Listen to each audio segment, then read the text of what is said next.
Evangelho de Marcos, capítulo 11, verso 15. Eu gostaria de tratar um assunto que é muito recorrente daquilo que nós estamos vivendo hoje. Nós já estivemos aqui, chegamos na oração, a pastora Vilma estava orando aqui, foi uma bênção de Deus. E eu sou do tipo da pessoa que presta atenção em tudo que se é falado dentro do culto, em tudo que se é falado na igreja, porque quando nós prestamos atenção em todos os momentos, em algum deles Deus fala conosco. E para mim foi uma confirmação do que eu queria falar no momento em que ela estava orando sobre o nosso país, as nossas situações, as nossas vidas no meio em que nós estamos. Hoje, durante o dia, eu vi principalmente no Facebook, muitos dos meus amigos que são cristãos, são de igreja, dizendo o seguinte: olha,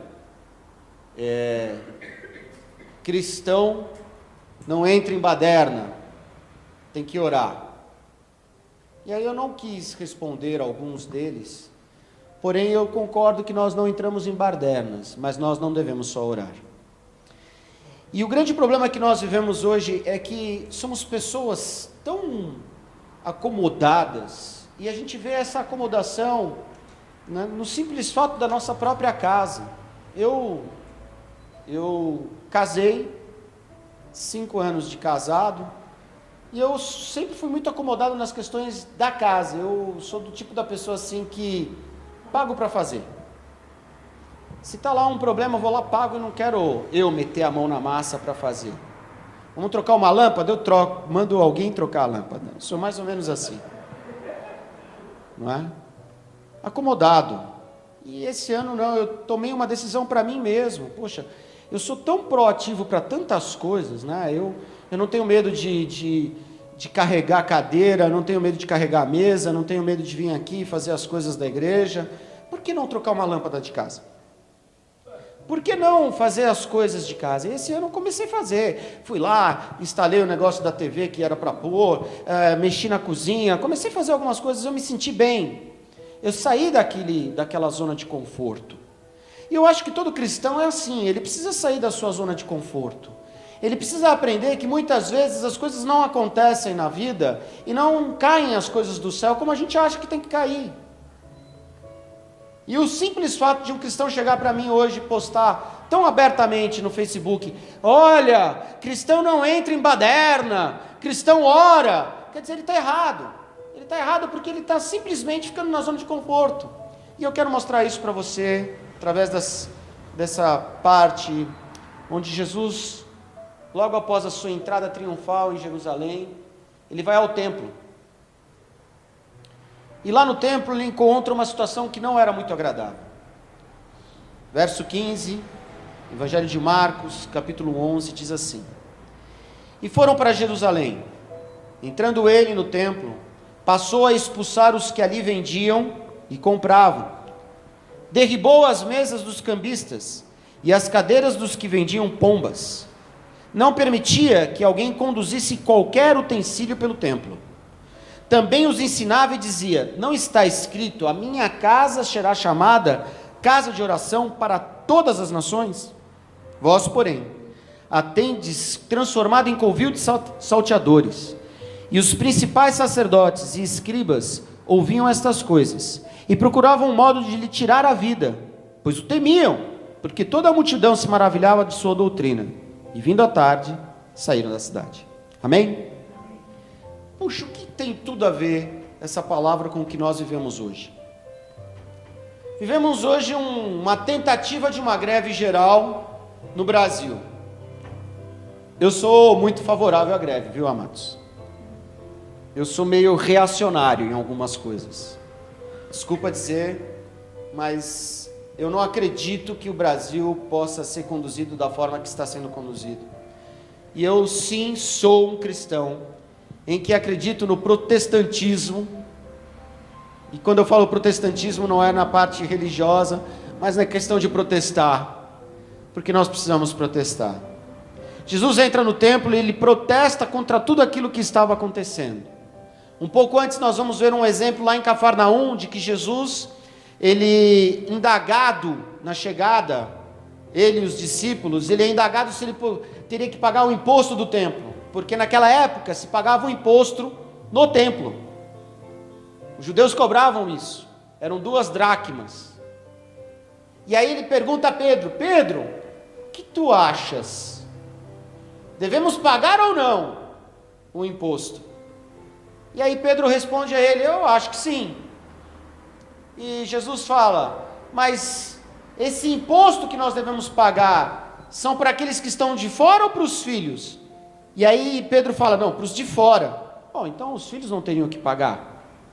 Mas ele diz o seguinte: olha, vamos pagar este imposto, porque eu não quero que se escandalizem, porque eu acho errado pagar o imposto, mas eu não quero que se escandalizem, eu não quero que me critiquem porque eu não paguei imposto. Vá lá, pesque o primeiro peixe que você pescar, vai vir um starter, que era o equivalente às 2 dracmas, era uma moeda mais valiosa.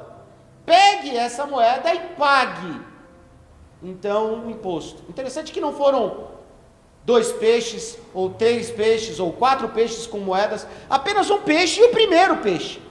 Pegue o primeiro peixe, somente para pagar o imposto, o tributo do templo. Nós vamos ver um pouco mais à frente, o apóstolo Paulo, falando sobre nós sermos pessoas que são submissas a autoridades, porque as autoridades são advindas de quem? De Deus, tanto as espirituais como as seculares. E ele vai trilhando, vai traçando esse plano. Mas ele diz em determinado tempo ali, ele fala o seguinte: olha, nós sabemos que precisamos ser submissos, respeitar a autoridade, mas aqueles que são maus, Deus é vingador disso. Amém. Preste atenção. Amados, se tem uma coisa que acontece dentro da igreja, é um povo acomodado. Um povo que não busca, que não ora, que não se dedica. E isso, invariavelmente, vai acontecer dentro da casa. Nós temos um segundo problema. Além do povo da igreja ser assim, o brasileiro é assim. Você já percebeu que o brasileiro é acomodado? Sim ou não? Nós somos muito acomodados. E somos acomodados a tal ponto que a nossa casa às vezes perece, que o nosso casamento às vezes perece, que os nossos filhos às vezes perecem, que as nossas coisas vão se estragando e a gente vai procrastinando gradativamente. Hoje aconteceu um negócio comigo, eu fui entrar no estacionamento da academia e eu peguei a pontinha de um carro um pouco mais antigo e desmontou o para-choque do carro. Desmontou. Um carro velho, caindo aos pedaços. Mas desmontou. No carro nosso não fez nada, mas no para-choque. Eu parei o carro e fiquei procurando na rua de quem que era o carro. Aí, mora nesse prédio. Eu sabia que naquele prédio tinha um grande amigo meu. Falei: você sabe de que é esse carro aqui? Pá, não sei o que, desceu. Aí eu falei com o irmão do dono. Falei: fica tranquilo, né? Fui eu que errei, tenho que pagar. Eu fui até o meu amigo que mexe com isso, nem fui treinar, voltei, trouxe meu amigo, eu estava aqui, estava a esposa do cara: você procura ele, vai arrumar o carro. Quer dizer, eu quis ser ativo naquela história para poder arrumar. Mas o que eu quero dizer para vocês é o seguinte: aquela pessoa tem aquele carro há anos e não arruma. Sabe por que não arruma? O para-choque desmontou, porque ele estava seguro por arames. Totalmente seguro por arames. Tudo estrupiado. A acomodação do brasileiro. O brasileiro é assim, ele vai procrastinando, ele vai jogando. É que nem as nossas roupas dos armários. A gente não joga fora a roupa dos armários. A gente não usa, mas a gente não dá. A gente não joga, não é? Hoje eu encontrei essa blusa, eu ganhei essa blusa há alguns anos atrás na igreja que eu era pastor, lá no Imirim. Eu vou ser sincero para vocês, é a primeira vez que eu estou usando essa blusa. Não quero provocar ninguém, não é por isso, está frio. E a blusa é gostosa mesmo, ela tem aquele algodãozinho aqui dentro. Uma blusa novinha, se você por aqui cheirar, está nova a blusa, anos Eu comecei, falei isso para minha mãe, falei isso para a Patrícia, eu vou começar a usar as coisas que eu já ganhei. Quantas coisas a gente tem na nossa vida que a gente não usa, pela nossa acomodação, pela nossa procrastinação, às vezes até por dó. Às vezes por dó nós não tomamos atitude. Eu estou falando tudo isso para dizer o seguinte, amados, é o cúmulo do absurdo, nós acharmos que nós temos que só orar para tomar uma atitude na nossa vida. Eu vou orar, se Deus achar graça, a coisa vai acontecer. Desculpa, eu quero te ensinar uma coisa, a coisa não vai acontecer se você não meter a mão na massa. Jesus foi lá, quebrou tudo que estava lá dentro, ele quebrou. E se esses cristãos que estão aí hoje postando, precisamos orar, não vamos entrar na baderna, não vamos fazer isso, não vamos fazer, eles iam falar o que de Jesus? Jesus tem parte com o capeta. Ele quebrou tudo dentro da igreja. É a mesma coisa que eu entrasse aqui e eu achasse errado a gente arrecadar alimento para dar para as pessoas. Eu ia lá pegar aquele baú, ia quebrar o baú, jogar fora o alimento, porque eu achei que estava errado. Não é o caso, é óbvio.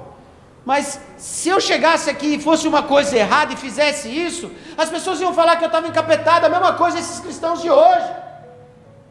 Eles acham bonito o que Jesus fez, mas não fazem. A gente está pagando um pato muito alto aqui. Nós estamos pagando um preço muito alto desde aquele momento em que nós nos tornamos cristãos. Nós temos que entender que somos reacionários, pessoas que mudam, pessoas que se transformam e que fazem a revolução acontecer. Qual é a maior revolução na terra? Eu e você sermos transformados pelo Espírito Santo. Aquilo que éramos não éramos mais e seremos outros. Difícil isso, mas a grande verdade é que nós como cristãos, nós teríamos que ir às ruas sim, e falar daquilo que está errado, protestar, dizer, acontecer. Vamos só orar, cristão não participa de baderna. Eu não estou falando para você ir quebrar a rua, eu não estou falando para você quebrar banco, eu não estou falando para você quebrar carro, eu estou falando para você, assim, abrir a sua boca. Está errado, está errado. Muitos vão dizer assim aqui para mim agora, e as reformas, pastor? Amados, você já leu?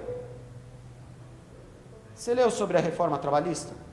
Alguém aqui leu sobre a reforma trabalhista? Alguém aqui teve o tempo de chegar e falar assim, não, deixa eu ver quais são os pontos que estão sendo discutidos e os que estão indo à votação? E a reforma da Previdência? Quem é favorável aqui à reforma da Previdência? Eu sou totalmente favorável. E por que eu sou totalmente favorável? Porque eu quero saber se o João Pedro vai ter condição de ter um dia sua aposentadoria. Eu não estou preocupado comigo.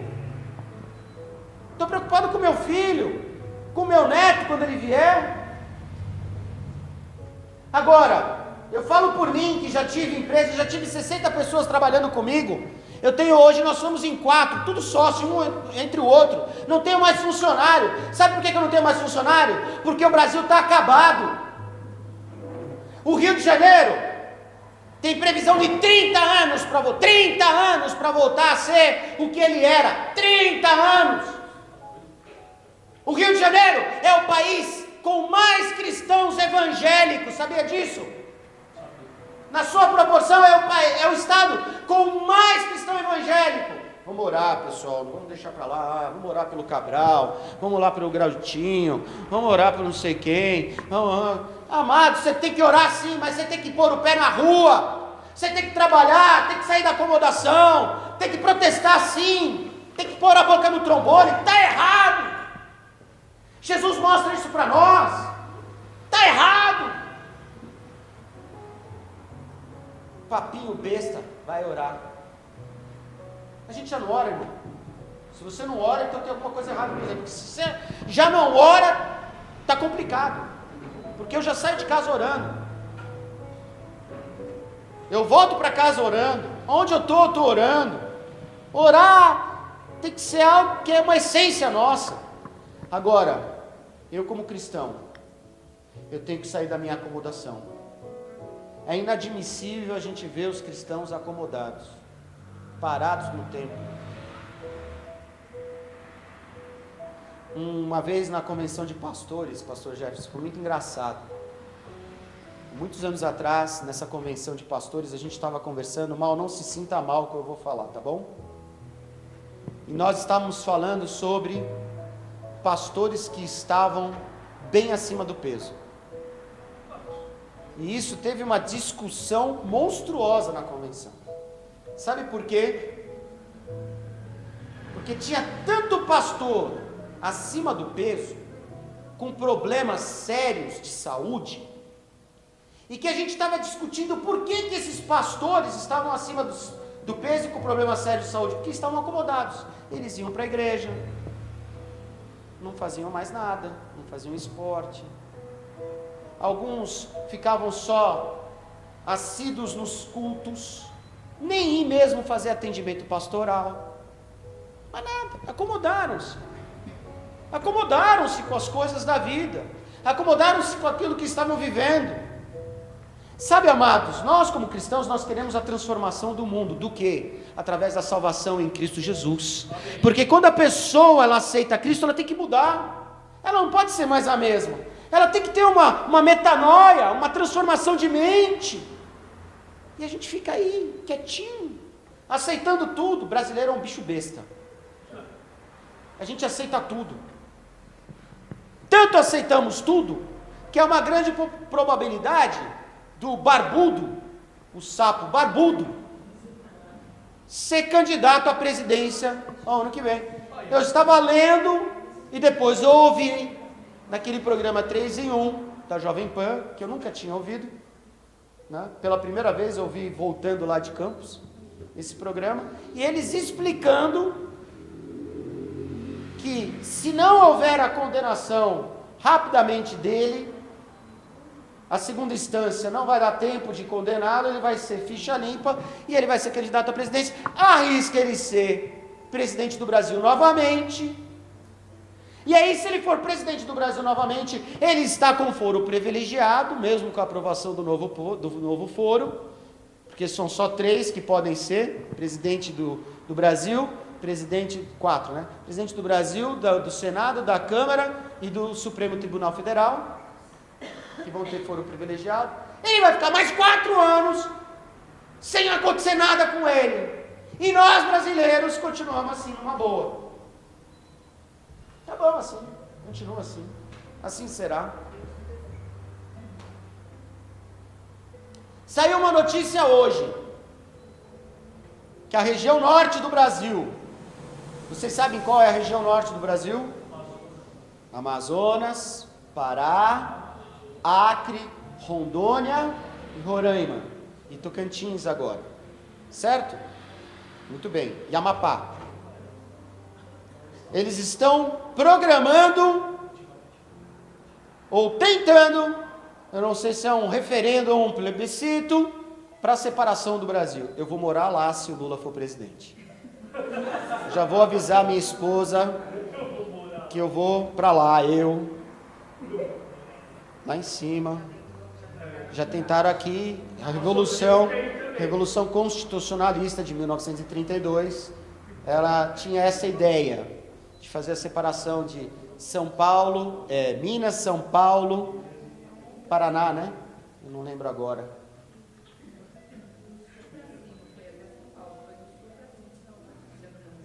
Não lembro agora. Professora Ângela, quais eram os estados que estavam propondo a Revolução Constitucionalista? Você lembra? Eu não lembro agora. Eu sei que São Paulo estava. Na cidade de Socorro tem inclusive um museu que é lindo. Um dia, quem sabe, os jovens vão até lá. Porque uma outra coisa que eu acho que o Brasil precisa mudar, nós como cristãos precisamos mudar, a gente não conhece a nossa história. A gente não conhece o que a gente vive. Nós estamos vivendo hoje por causa da nossa história. Por isso que é importante conhecer a história da Bíblia. Porque nós entendemos o espiritual. Nós entendemos quem é Cristo. Nós entendemos por que Deus está nos salvando. Mas nós entendemos que a gente tem que ter uma posição diferente. E eu quero nessa noite, em nome de Jesus, fazer com que você tenha voz. Está na hora de você ter voz onde você trabalha, de você se posicionar. Está na hora de você ter voz na sua casa.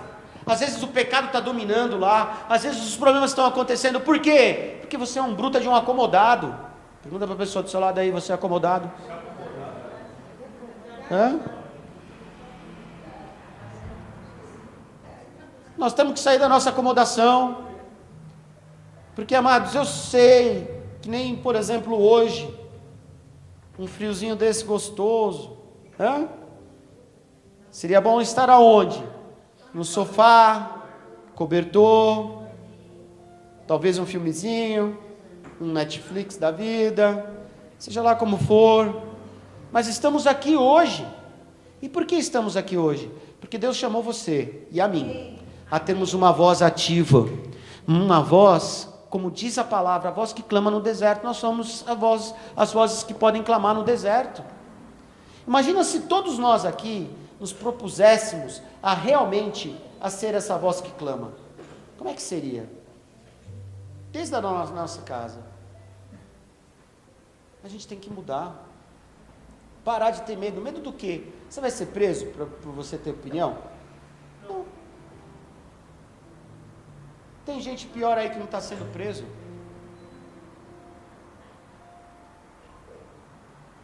E nós aqui.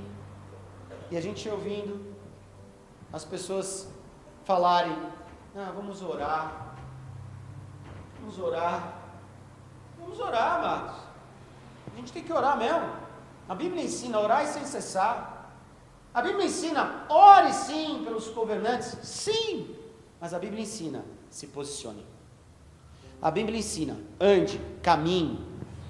A Bíblia ensina, faça a diferença. A Bíblia ensina, seja usado pelo Espírito Santo de Deus. Primeira coisa que Jesus fez, não foi trazer salvação. A primeira coisa que Jesus fez foi mudar a sociedade. Porque se ele não conseguisse mudar a sociedade, ele não conseguiria falar da salvação. Porque a sociedade dizia o seguinte, cumpra a lei. Ele cumpriu, mas ele disse, eu vim cumprir a lei, para dar graça ao povo. Eu cumpro a lei, amados, mas dei graça ao povo. Eu cumpro a lei para que eu viva a graça de Cristo. E você cumpre a lei? Se você cumpre a lei, tudo bem. Apenas pela graça. Se não for pela graça, você está funhanhado. Eu quero que você saia da sua acomodação. Eu disse claramente, amados, como muitos às vezes gostam de espiritualizar todas as coisas, não é? Tudo é espiritual. Não. Desculpa, nem tudo é espiritual. Outro dia, num debate infernal, ou celestial com o Carlos Júnior, nós chegamos a uma conclusão, porque a Bíblia fala que as enfermidades elas são espirituais, já viram isso? Já ou não? Sim ou não? Amém ou não amém? Agora, quebrar a perna é espiritual?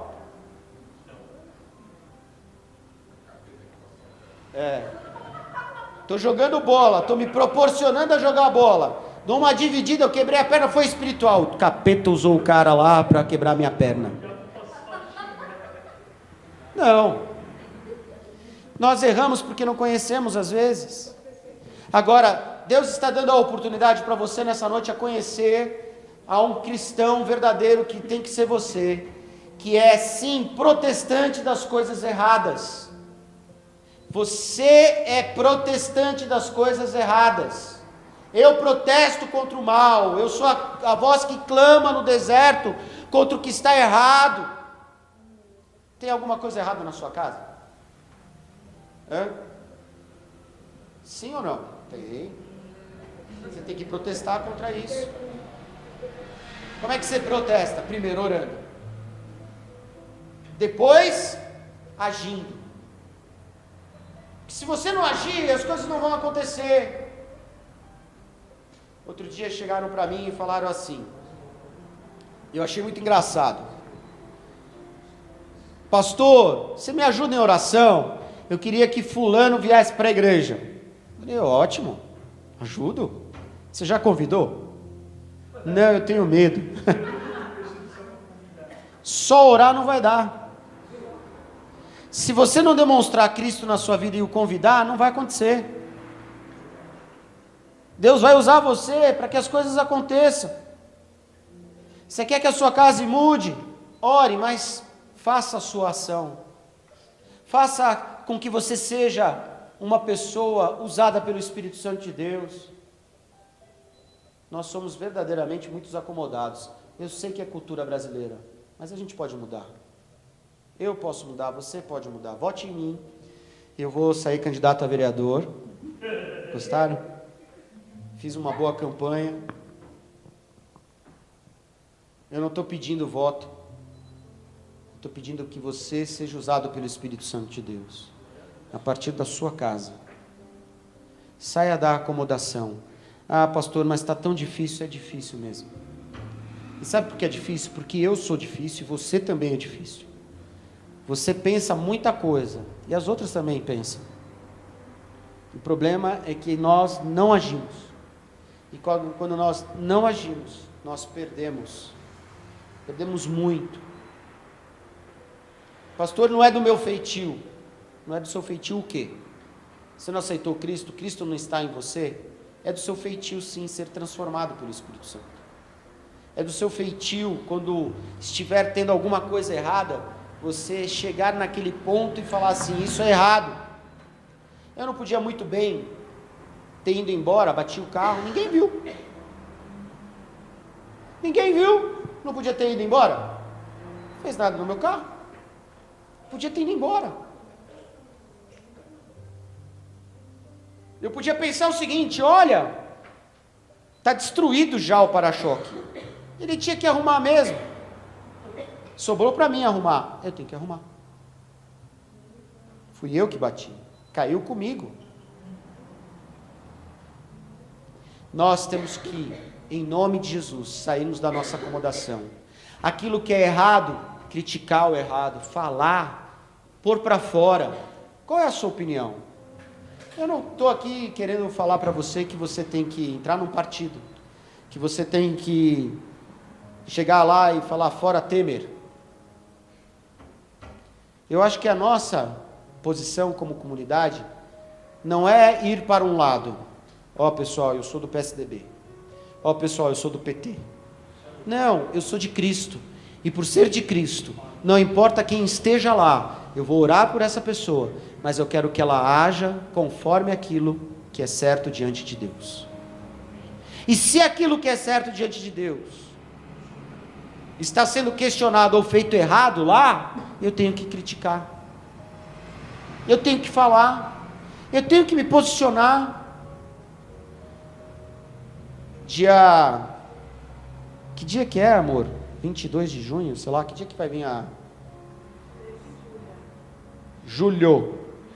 22 de julho vai estar aqui a psicopedagoga lá do Rio de Janeiro, aquela batalha contra a ideologia do gênero, que voltou de novo no Congresso, através de uma outra comissão.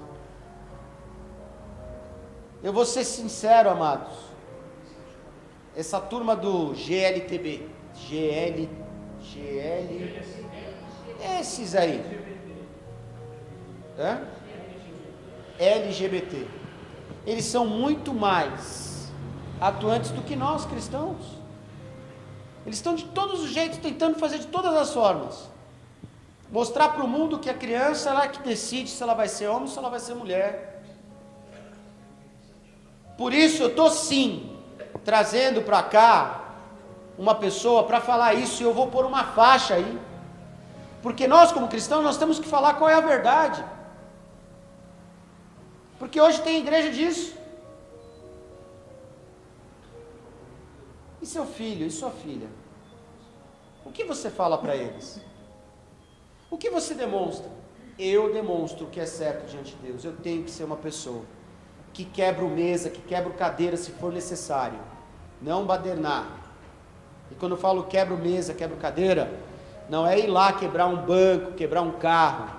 Estou falando de forma na qual a gente alude para mostrar que eu tenho posição, que eu quero ser usado como instrumento de Deus. Jesus veio primeiro para quebrar os paradigmas, depois falar de salvação. Sabe por que em determinado tempo Jesus diz o seguinte: olha, vai ter briga entre pais e filhos. Por quê? Porque nós rachamos dentro da nossa casa aquilo que muitas vezes era uma cultura, e passamos a viver a cultura de Cristo. A cultura de Cristo traz para nós algo certo, algo bom, algo correto. Eu preciso sair dessa acomodação. Você precisa sair dessa acomodação? Eu preciso. Eu quero sair junto com você dessa acomodação. Quero. Quando nós tivemos aí um movimento para o impeachment, né? Nós fomos lá na Paulista, não fomos? Fui lá me posicionar. Quem estava lá se posicionando? Paulo Eduardo Venturim, cristão. Não era o pastor da igreja. O cristão. Que achava que estava errado tudo o que estava acontecendo. E está a prova disso daí. Estava mesmo. Como podem usurpar uma empresa, 8 bilhões de reais. Usurparam 8 bilhões. Isso do que está sendo descoberto. E do que não descobriram.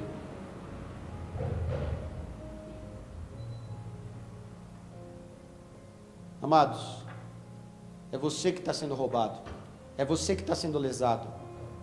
É você que muitas vezes vai lá no mercadinho e a pessoa pede para você nota fiscal paulista, você dá o seu CPF, dê seu CPF, dê, para que não haja roubo, para que não haja furto. Pastor, o senhor não erra? Erro. Às vezes eu, naquela ânsia de ir embora rápido, não. Só de eu ter falado não, eu podia ter falado do CPF. Não é? Eu preciso ser cristão, eu preciso protestar, eu preciso verdadeiramente mudar a minha acomodação. Eu não aceito você acima do peso, eu não aceito você abaixo do peso, eu não aceito você fazendo coisa que não agrada a Deus, eu não aceito você aceitando o mal na sua vida, e eu profetizo que você não vai ser mulher de malandro. Você não é mulher de malandro, meu amado. Não é isso que as pessoas falam? Sabe o que é mulher de malandro? Aquela que gosta de apanhar. Você gosta de apanhar? Eu não gosto. Chegaram para mim, ela vai gostar. Chegaram para mim aqui, será que vai dar certo? Não vai, nunca dá, esse negócio aqui sempre cai. Não. Chegaram para mim e perguntaram ontem, pastor, e o Felipe Melo?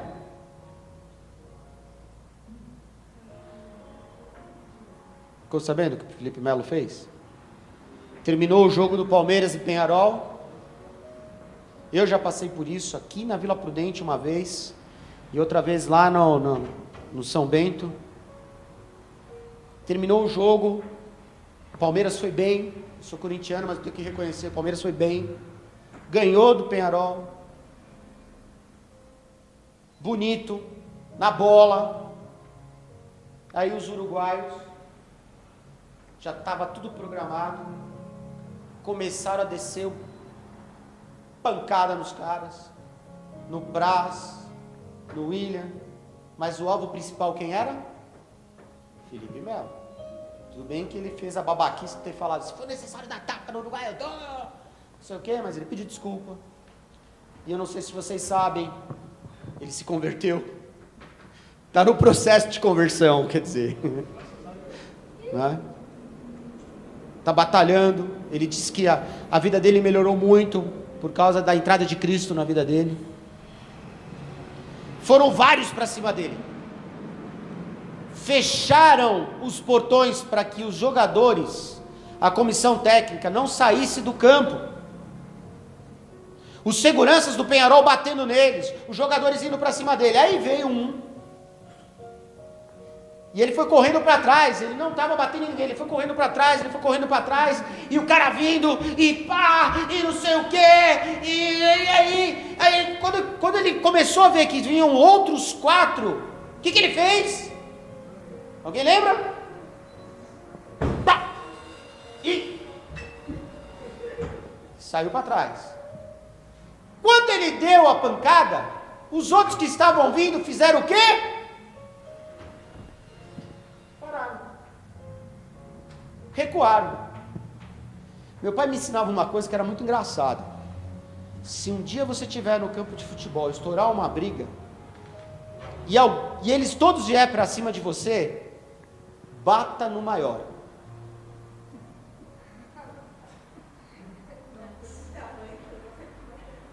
Por que bata no maior?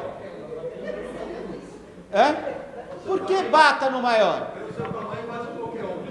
Não, mas por que bata no maior? Porque quando os outros verem que você não teve medo do maior, eles vão ter receio de você, porque você não teve medo de bater no maior. Davi teve medo de Golias? Eu não estou defendendo, presta atenção, eu não estou defendendo o que o Felipe Melo fez, no sentido de ter dado um murro, ok? Não estou fazendo apologia à violência, pelo amor de Deus, em nome de Jesus. Ele se defendeu sim, mas eu estou querendo mostrar para vocês, que às vezes a defesa ela tem que acontecer. E aí veio esse perturbadinho perguntar: você viu Felipe Melo, cristão? Deu uma porrada no indivíduo. Eu falei: bem feito, quem mandou vir? Ou você faria o quê? Ia dar a outra face? 5 caras vindo para cima de você, o pau fechando, e você ia fazer o quê? O que é? Espiritual demais você, hein? Eu não estou defendendo que ele tinha que dar a pancada, ele se defendeu ali. Agora você e eu também temos que nos defender das coisas erradas. Eu não estou pedindo para você ir lá dar uma pancada em alguém, dar um murro em alguém, mesmo quando às vezes dá vontade na gente, não é? Quantas vezes não dá vontade? Eu queria chegar mais rápido para pegar a irmanice, que eu tinha combinado, que eu não queria que a irmanice viesse no frio. Pedi para a Patrícia pede. Não, irmãos, eu vou dizer para você, tudo leva contra, né? No trânsito, quando você está querendo fazer a coisa correta. 2 caras me fecharam, imagina como é que eu fiquei, irmãos. A vontade de falar um palavrão foi enorme.